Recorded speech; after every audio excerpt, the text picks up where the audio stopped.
Ezekiel Elliott has not scored 20 or more fantasy points since week 10 against Atlanta, but despite that, he's still the second highest priced running back this week.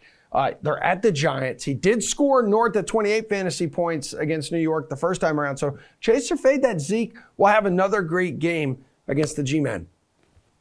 I think the answer that I think is the most likely is that he doesn't have a great game, but I do think there's a really wide range of outcomes here. One, Tony Pollard may be back this week, which would hurt Zeke's volume.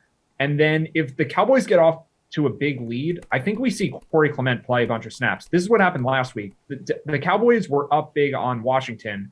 Zeke was playing well in the first half, but didn't really see the field in the third quarter and much of the fourth quarter either until Washington made it a one-score game. And then I think the Cowboys realized, all right, let's get Zeke back out there because they're taking it easy on him. He's not 100% either. He's been dealing with a knee injury. So if the game is close and the Giants keep pace, I think, and also if Pollard's out, I think then Zeke could have a monster game.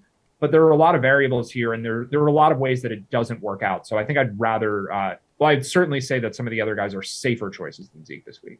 Is there, you agree with that, Pearce? Other guys are much safer than Zeke this week.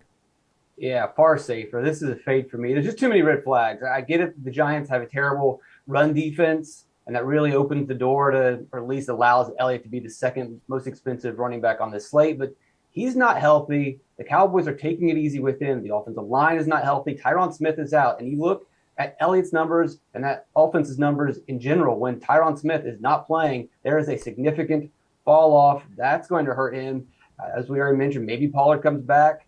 Clement played 31 snaps last week, and he was fine in that role. Will he play 31 again this week? Maybe. This looks like a game where they should be up pretty healthy with a lead, so he should play. And even if the game's close, I think he proved last week that he deserves plenty of snaps and can play, a change of pace role against Ezekiel Elliott. So I don't understand going to him at all. Do you understand going to him, Steve? Is he worth paying up for with this matchup?